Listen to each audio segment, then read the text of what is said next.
Welcome to another episode of Your Business Story. I am your host, the copywriter who cares the most, Kristin Spencer. And today I have the most amazing guest. I know I say that every time, but it's true every time. And today my guests are going to blow you away. I want to welcome the entire amazing team from Rourke Training, Kristin Rourke and Kelly. Oh my gosh, I'm going to say your name wrong. Donovan Condren. Is that right? Yeah, that's exactly right. Yes. Woo! All right. So thank you so much for coming on. How are you today? Good. It's been a good morning. I'm excited. Yeah, I like it. So you two are the first time I've had more than one guest. So listeners, if it's a little messy, it's because we're having too much fun. Yeah. I had to make a new thumbnail. I was like, okay, I'm going to shove two amazing people on here. And it was an experience. So thank you for allowing me to have you be my first multiple guest and joining in my experiment. And excellent. Only good things are going to come out of it, I'm sure. Oh, yeah. Well, thank you for having both of us. Let the chaos begin. Yes. Yes. Okay, so you two decide amongst yourselves who's going to answer which question. But I just want my listeners to have a little bit of background.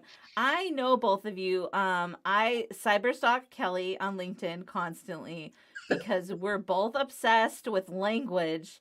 And Kristin has actually, I keep referring people to you. Eventually, you're going to start hearing my name a lot because I sat down with her for 30 minutes. I was the biggest ball of nerves ever.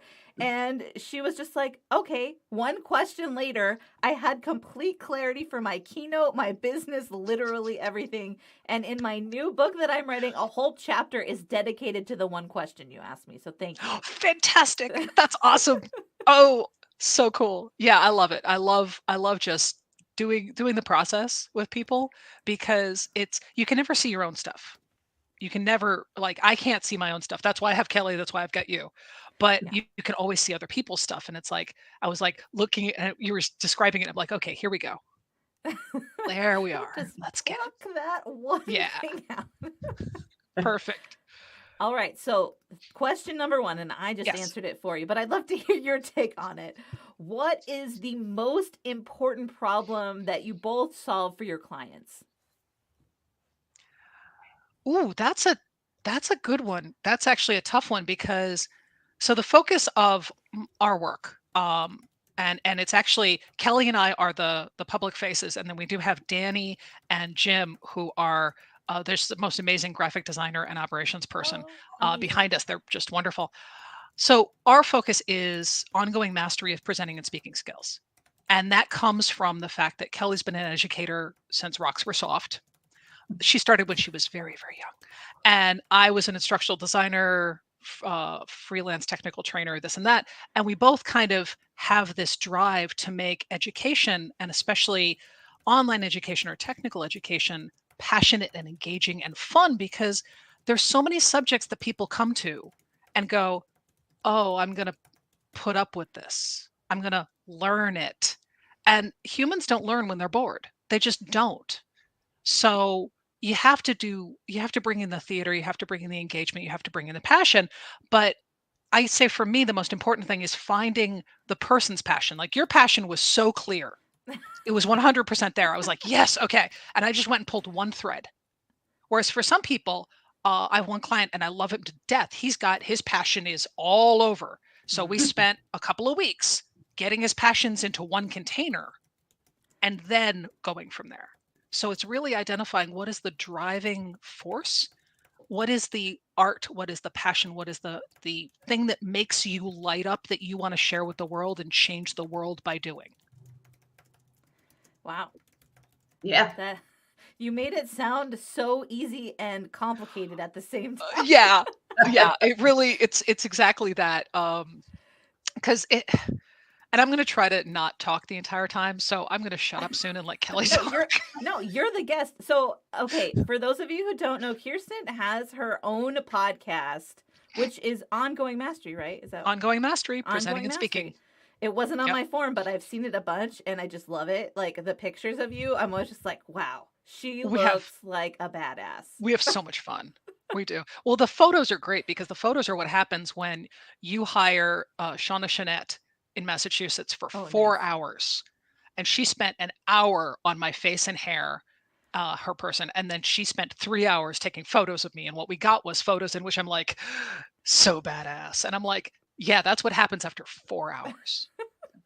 That's not a get up in the morning coffee face. No. But Yeah. what I want to say is you are not the host, which means you get to do all the talk. I mean, Kelly's going to talk too. But Yeah. you too get to do all the talking. It's my job to listen. So have fun. Well, I'm going to hand it off to Kelly. So Kelly, you take some. So otherwise Okay. I will talk the entire time. So my clients are students, and I teach at a business school when I'm not working with Kristin. And so I try not to think of them as clients. They sometimes have a customer service model, but what I want for my students is to write with their own voice. I've been doing this, like Kristin said, a long time, and I come from a literature and humanities background. So I don't want my students to sound like me. It's my voice, but I want them to sound like themselves and not sort of stiff academic sounding language. I said, would you use that word in conversation ever? Do you know what that word means? No. Synergistic. Paper. Synergistic should die. Oh no. So much business lingo, so many phrases. And so really what I want students to first do is have confidence in their own voice and that they have something to say, and then teach them the different genres, not business writing, but the different ways to talk about an idea.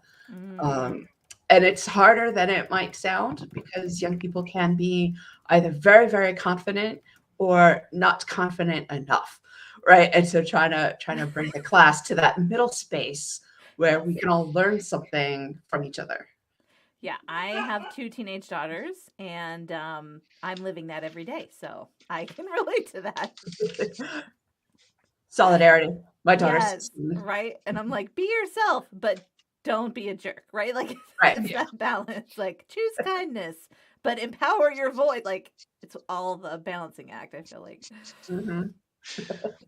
And I'm throwing kibble on the floor so that my dog Angel does not help us with the podcast. I heard her. Listen, this podcast is kid and dog friendly, just so you know. It's not a big deal. Actually, people love it, right? Like we just came out of a meeting where we were with a bunch of like the most amazing women you can ever imagine.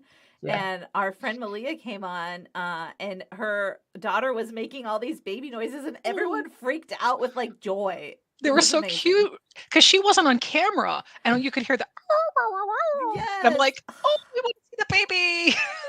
I know. So I think those unplanned moments of joy bring so much satisfaction to life. So if your dog wants to bark, it's fine. All right. Excellent. Are we ready for question 2? Question 2. Okay, question 2 is all about pain because as both of you know, the people in pain need help right now.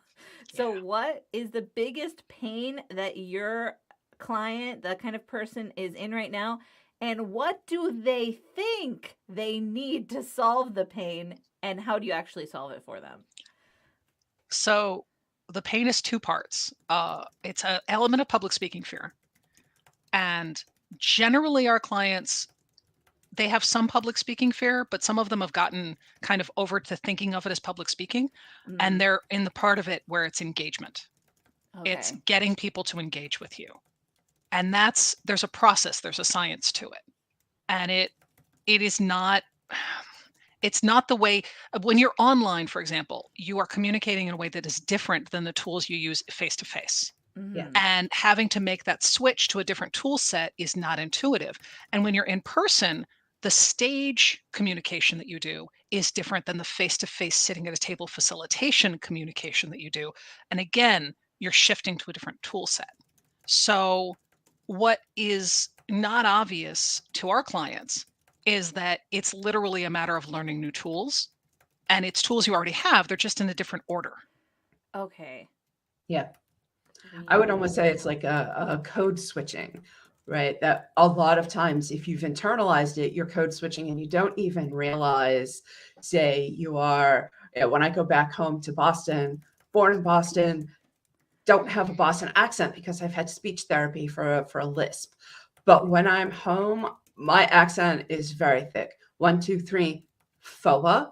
That's a FOA, 2 syllables. FOA. Right? So, and I don't do that on purpose. I'm not putting my accent on and off like a hat. But I think what Kristin was talking about can be thought of as kind of like a code switching of pick up these tools, put down those tools, right? And having that confidence to just switch and just do it. My students' pain point is time. They think they don't have enough and they are trying to do a lot. They're taking a lot of classes, they're involved in clubs, they work, their sports, all of these things, they're all important. And I agree. And so they think the solution is to just kind of bang out a draft and then I'll get some feedback and then I can make it better. I hear you laughing. I hear you laughing. And sometimes that works, but most often, if they've just banged it out, I don't have anything to give them feedback on. That's super useful. Not deep enough, right? Like they haven't had that thinking time to really put some meat into it. Yeah. Right. And what I tell them is what they already know. This is too general. Here's a place where you need to add detail. And like, yeah, I was going to go back and do that. I was like, I can't offer you feedback on what's not there. You can't edit a blank page. They need to embrace the process. And that can be hard when you feel pressed for time. I know, I confess, I sometimes also want to not do the process. But there's no way out but through. Yeah. Right. The process is what it is. Can I just ask you, because Kelly, I know we all know what code switching is, but could you just, in your teacher talking to a 6-year-old voice, what's like a simple definition for listeners who maybe they haven't heard this term used in the way you're using it, or they've never heard it before? Sure. Sorry about that. No, okay. That's my job to clarify because I'm the host. You guys just get to relax and talk, and then I'll help you along any way I can. Code switching is when you change how you are presenting yourself according to the context you're in.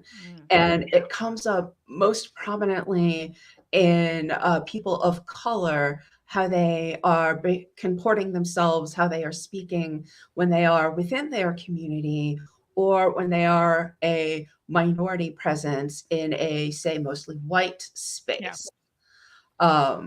So that's the most common way it got defined. But in general, it's about switching how you present based on the circumstances that you're in. Right. And I always go on to add this because I've lived in multiple different cultures where the languages are not my own, the culture's not my own. And a lot of people don't think of Black Americans as having a separate culture, but they do. And when they're code switching, they're suppressing that culture. Just like when you're home, the suppression locks come off for your accent, right? And probably different vocabulary. Absolutely. It's a wicked good time. Yeah. And that's why, like in business settings and professional settings, we have to embrace the full authenticity of people, because the more classic business sounding voice is a very white voice. Very white male voice. It's a very white male voice. And the classic look is very much a white person look. Like natural hair is still getting garbage from people, which is bizarre to me. It's like, why are you giving people a hard time about how they look?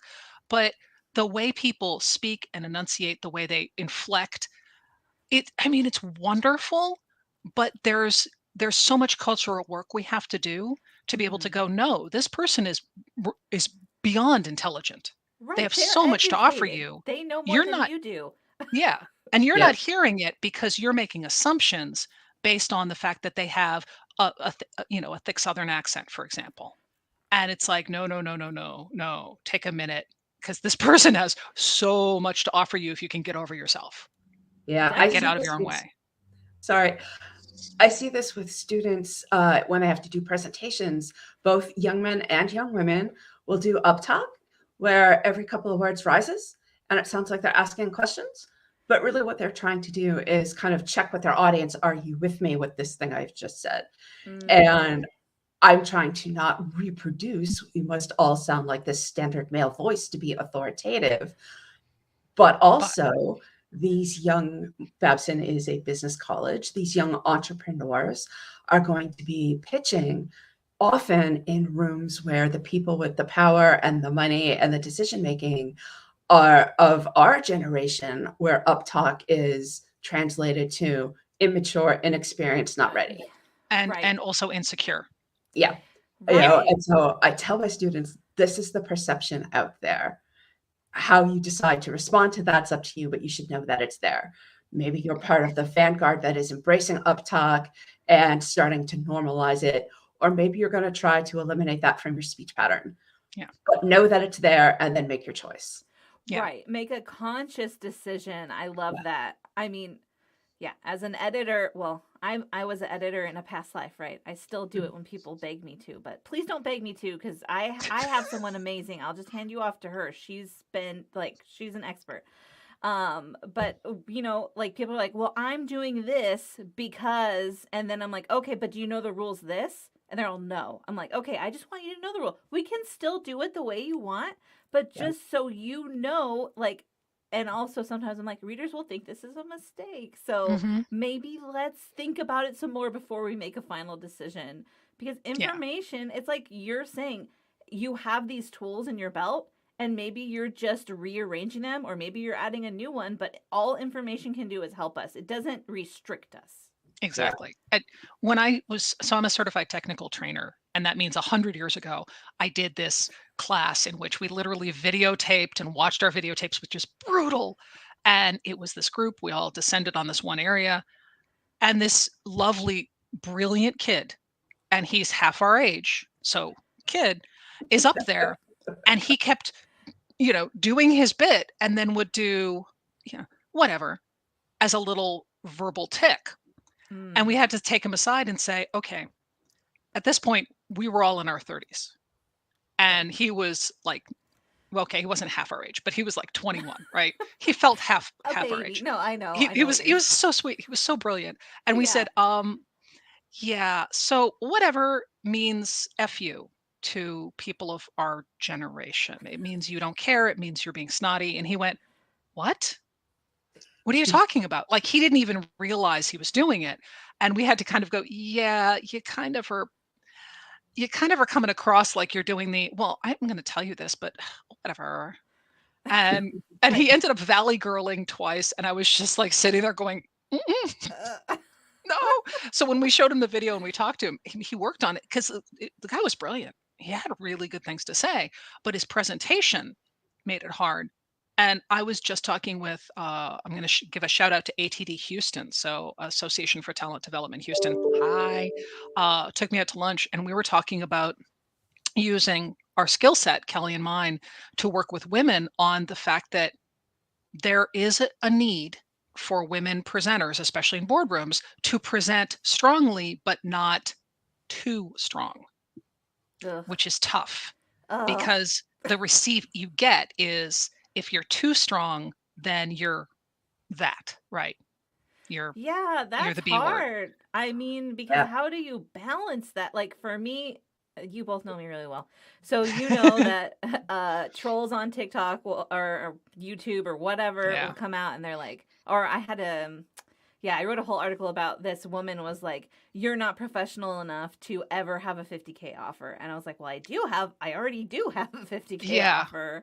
And so how do you balance that between like, I'm being myself, right? Like with my crazy glasses and my purple hair and coming off as arrogant, right? Because I feel like that's what you're saying, that men don't want arrogant women.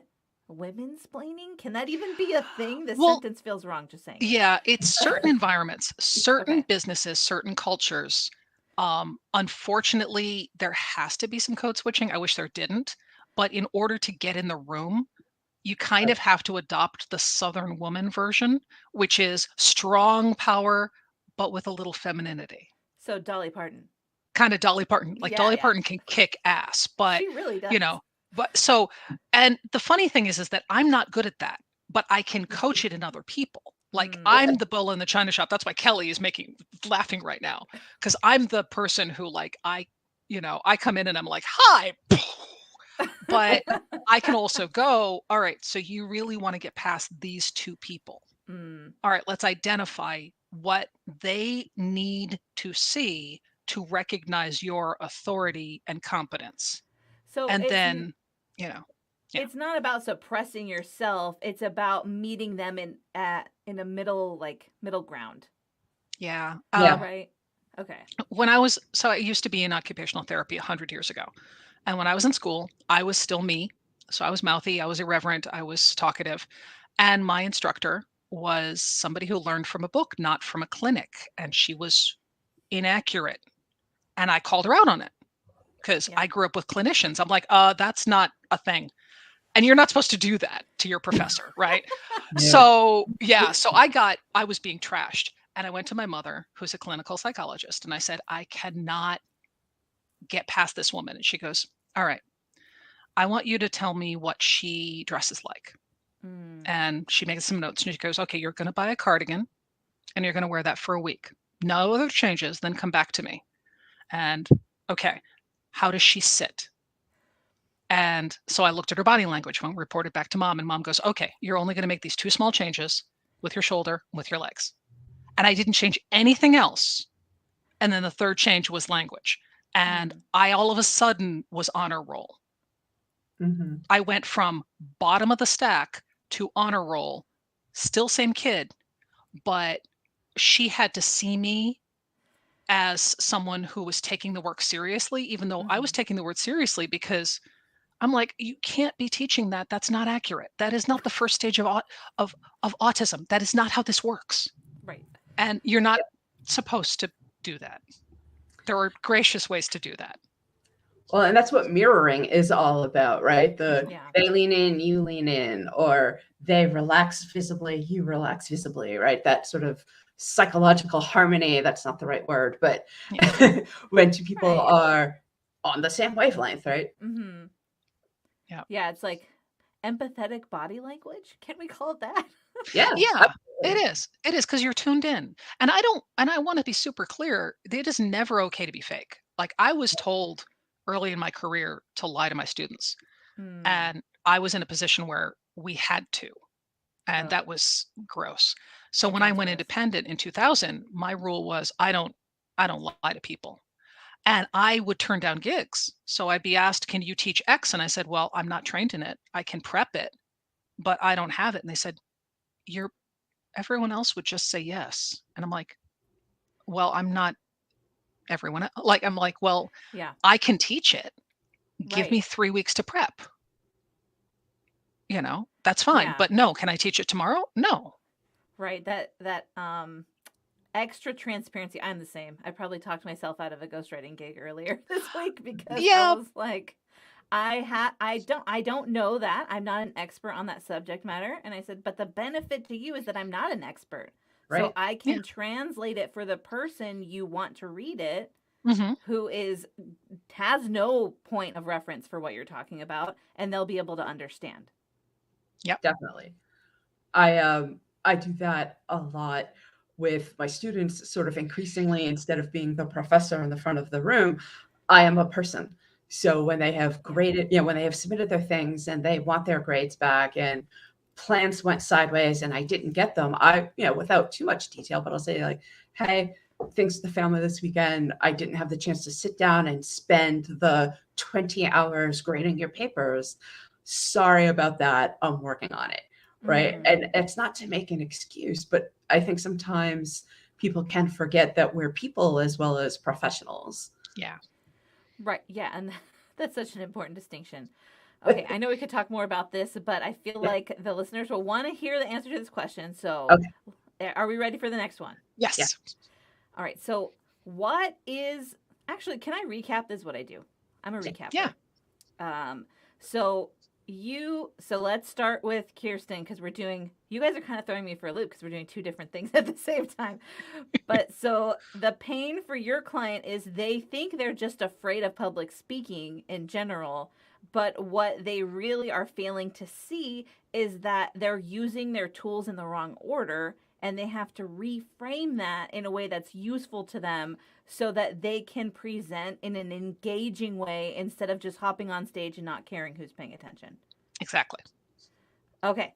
And for Kelly, so your person's pain, your student's pain, is that they don't have enough time, right? They're so busy. The only non-renewable resource we have. Well, Yeah. Personally, not Earth speaking wise, we could get off on a tangent there. But they have all these things going on, and the solution is to take more time on the tasks they actually want to rush through so they can get what they need to make progress. Yes, definitely. All right. We're on to the next question. So, what is your solution to that big problem, and how do you get it for them? Okay. So my solution is I work with people on, okay, what is it that you want your audience to do? What behavior do you want? What expressions do you want? What are the outcomes? Okay, here are the ways in which we can create those outcomes. Now, what is comfortable for you and what is natural for you? And then we figure out how to make that fit. I never want people to think that they have to, do the jokey, goofy theater thing like I do, because that's my style. Right. You need to use your style. But there's ways to warm up a room, both in person and online. There's ways to bring people out. There's ways to use questions to get people where you need them to be instead of where they are. So you can actually use questions to help redirect a flow of conversation. And there's whole techniques around that. And it's a matter of what are the specific things that are getting in the way of you getting your objectives met. Awesome. And Perfect. for me, I have embraced scaffolding much more than I had previously feeling like very highly structured bits leading to something bigger was a kind of hand-holding, spoon-feeding. And if the pandemic showed me anything, it's that that's okay, right? In a time when we're all still trying to kind of get our bearings and understand how to operate in this space, I'm spacey, I am tired, I'm distracted. My 18 to 20-year-old students are not handling it better than I am. And so I handle their time crunch problems. We do some in-class writing. We do some mini bits of assignments that add up to the thing I'm going to ask them to produce that's going to get graded, right? And I try to be really clear, this isn't busy work. This is why we're doing this, so that we can do that, so that you can go there, right? And by modeling it in class and by being really specific about having them think about, right, meta commentary, how did this thing you just do inform your last task, right? And that helps them manage their time better because they know where they're headed, and we get somewhat less of the sort of wheel spinning panic.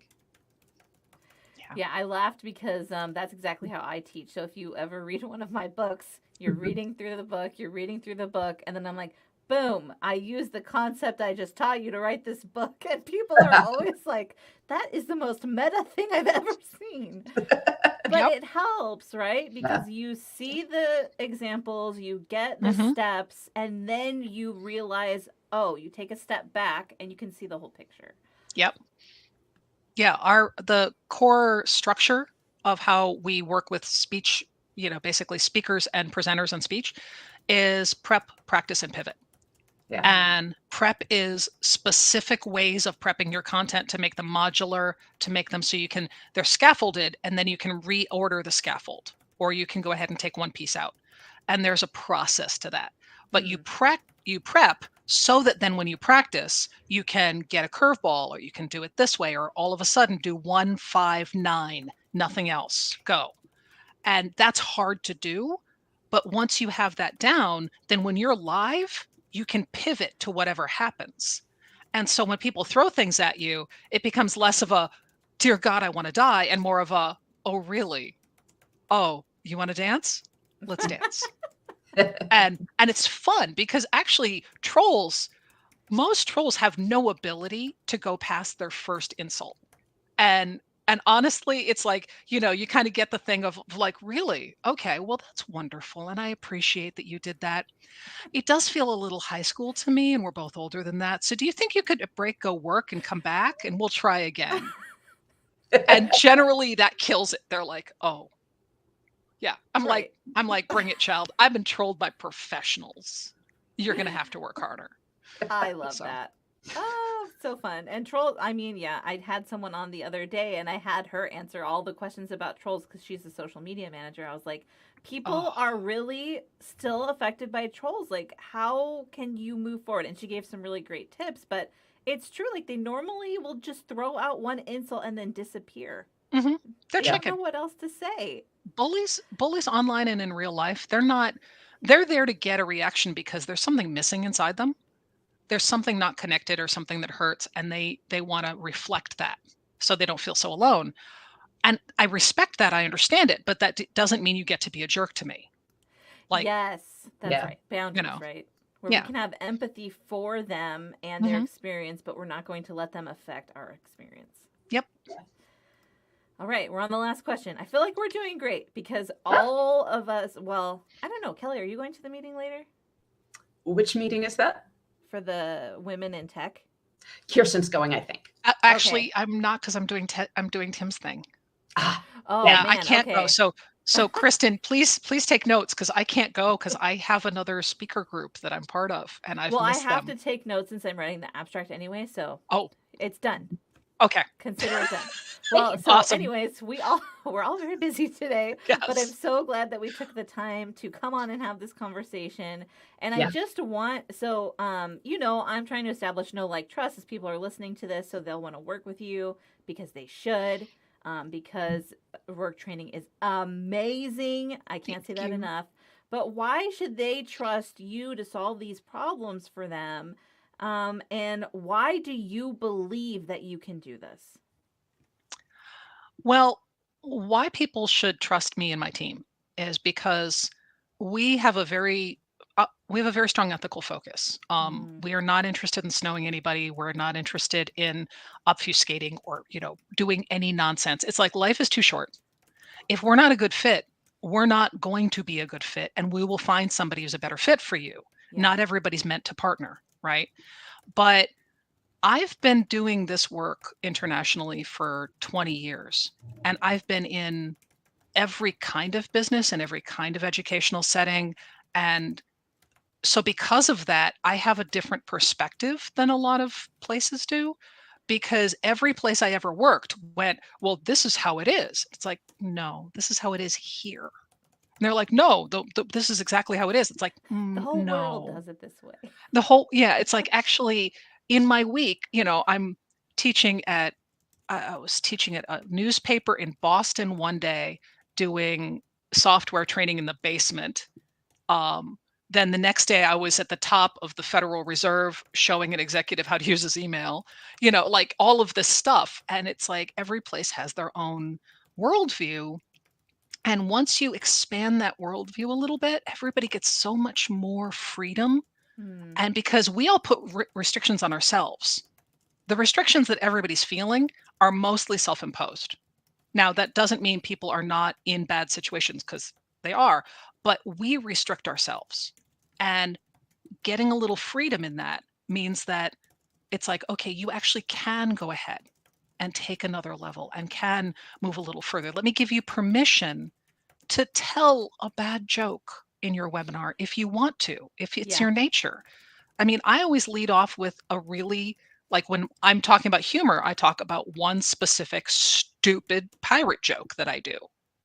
And I'm always like, okay, here's what we're going to do. I want you all to tell me in the chat pod now, what is the favorite letter of the alphabet for a pirate? Tell me now. Oh, come on. No, you got it wrong. You think it's R, but it's the C. And just that bit, people are like, you do that? I'm like, yeah. Yeah. Dignity's overrated. I'm like, Also, yeah. humor is such an effective tool for information retention. I think a lot of people would be more willing to be silly if they knew that. Yeah. You're Yeah. doing it for their benefit, right? You're like, I'm telling the world's worst pirate joke for your Ever. benefit. Well, you were talking about trolls, and because I actually went to Kristin. So people watching, I went to Kristin. I was upset because I'd gotten a troll mad at me and saying that I was foul-mouthed when I was teaching people how to curse in Old Norse during a webinar, because they were hung up on the software. Like, we were having that moment where the software is really frustrating. Mm. And so I needed to get across to everybody, it's not you, It's the software. The software Right. needs you to curse. So I'm going to teach you how to curse in Old Norse. And it's just an insult that means your mother wears army boots. Here we go. And I had somebody write me the worst review. Like they tore me to shreds. And I talked to Kristin right after, and I was like, I don't know how I feel about this. And she's like, oh, come on. And it took me a minute. I'm like, yeah, you're right. Because that's what I do. Right, and you were doing it for them, and she was just being a nitpicky jerk face, right? Well, obviously it hit a nerve, and I get that. But I went back to the producer and I checked, because I'm foul-mouthed. We know this. When I'm not online, I sound like a truck driver with Tourette's syndrome. It is not socially acceptable. But when I'm on camera, no. So I went and checked with my producer. I'm like, I didn't say anything, did I? And she's like, no, you didn't. So no, and yeah, but we all do need, I feel like we need those people who understand to like wake us up. Just like when I went to Kristin, I'm like, I can't do this keynote. I don't know what I'm doing. And she's like, what's this one thing? And I was like, oh. She's like, can you talk about that all day? I'm like, yeah. Technically, yes, I can. And I love to. And so Kelly, you have to answer the question. I was just gonna, and people should trust me, because what I bring to Rourke Training is a commitment to language, even at the granular level. And it can feel really picky, and what does it matter, this word or that word, but it matters a great deal. And because I'm invested in that, I can help clients show where their message might not be landing the way they think, and with a few tweaks, maybe adjust how they're coming across for a particular audience, right? Because it's not just about your individual voice, it's about your audience, meet them where they are. And sometimes that happens at the really granular level of specific word choice or how a sentence is structured. That's true. And I know we could definitely geek out on that all day. Yes. And then if we got Jim on, because we have Danny and Jim. So Danny's she is an instructional designer. So, oh my God. And then Jim is our graphics person. And he knows more about graphics than any human I've ever met. Like he's visually just brilliant. And he also is incredibly irreverent. So it's lovely, because I showed him something once that I was like, this design, he goes, no, that's who would do that? No. And I'm like, thank you. I feel better. Okay, let me ask. I just have to ask this one question because I'm curious. I think I already know the answer, but Oxford comma or no Oxford comma? I have a t-shirt that says Team Oxford comma. I have a sticker on my laptop that says Oxford comma all day long. It's in our style guide. It's in our style guide. Oh, I love that you have a style guide. Yeah. Probably half of the people don't know what a style guide is. It's like a 2-word way. So it's like the Bible for the language your company uses. Yes. Right. So do we say cops or do we say officers? Do we use the singular they, or do we use he, she? Just, when style choices need to be made for consistency, you write them down, and now everybody does those things. And are you using sentence case or capitals in titles? Like, what is the visual story that you're telling? Up, down style, all that fun stuff. Yeah. Oh yeah, like I said, we could geek out. We might have to do a whole geeked out language episode, just because language is so at the center of being able to communicate your business story. So I can justify it that way, not just because I want to. I will wear my Oxford comma t-shirt, or I might wear my t-shirt that is one crow pointing at 2 others and going, murder, because it's a murder of crows. Yes, that's right. Right. I love it. Okay, someone tell a 60-second story while I write your USP. 60-second story. That's good, Kelly. That probably needs to be you.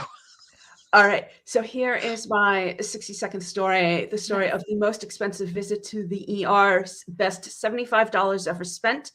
Our toddler child in her car seat had shoved a raisin up her nose, but it was dark and we didn't know that that's what happened. We just know she started not being able to breathe real well. And so we take her to the ER. They take one look. They know immediately what it is. And they're giving us the instructions on how we are going to close one side and blow and get it to come out. And in the meantime, our daughter's hysterical and crying. And the rehydrated raisin slides right out on its own. And it was the best $75 we've ever spent, but wow, it was terrifying. Oh, that's so scary. Things with kids are, yes, they can be. Yep. Yeah. Yep. Yep. And especially because we don't know where the raisin came from.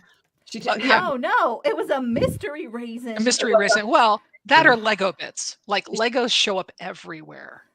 Yeah. Yeah, we have Legos all over our house. Literally right now there are Legos strewn about my house, no matter how often I pick them up. Yeah. I have Legos. Which way the camera? Oh, other way. Right there. R2 over my shoulder. Yes. Legos. Hi, R2. Yes. All right, I can't do the end of it because your talk is just too stimulating. I'm just going to do this part. I did the first half. Okay, I do want the audience to remember that I was trying to do 2 at once and combine them. So let's take a look. Okay. We help presenters understand what tools they already have in their toolbox, should be toolboxes, by asking questions that help them understand. See, understand is in there twice. What their audience sees 3 times. This is the worst one I've ever done. This is sad. This is my first draft. It's a first draft. Well, and that's the thing. My friend Emma was like, you have to keep doing it to where there are typos and all this ugly stuff in there because that you're showing your process. Exactly. Okay, let me try. Let me try another pass. Are you ready? Yes. I'm going to do it live. So we help presenters understand what experiences and skills they already possess by asking them questions about their audience so that they know how to engage the people that they're communicating with. Yeah. I stand by that one. That's I feel like that. That's good. Yep. Yep. And that's what happens when you come on live. All right. Tell people, where can they find you? I'm going to pop the Rourke Training website in the chat, but how do people get in contact with you who need to understand how to engage better with their audience? So rourketraining.com, ROURKE training.com. And we are on all the socials. So you can find Kelly and I on LinkedIn, on Instagram. I'm on Twitter. We're on Facebook.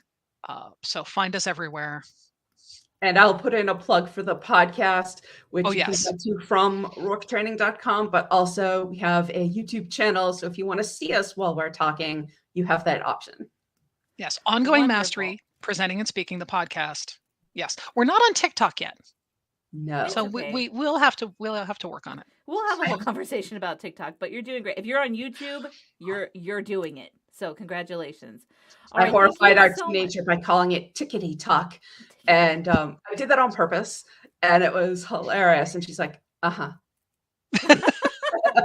Yeah, my kids were fine when I went on TikTok. When I went on Twitch, they all died. Like, they all just shrunk into themselves. They were like, no, Mom, no. I'm like, my target audience is between 18 and 34-year-olds, and that's where they live. So that's where I'm going. Deal with it.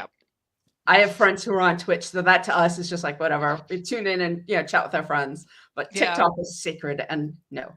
I do want to do a live stream of our Discord because we game. My husband writes role playing games, so we do test plays, and I'm now like, we really need to live stream this. Yes, we do. You should be on Twitch because that's the perfect place for that. Yeah, it's a lot of fun. It's a lot of fun. Well, thank you so much for coming on, friends. I hope you have a wonderful and busy day today. Thank you, listeners, for tuning in. RourkeTraining.com for all your presenting needs. And remember, you already have the tools. You just need to rearrange them in your toolbox. And as always, your business story matters, and that's why we're telling it here. All right. See you later.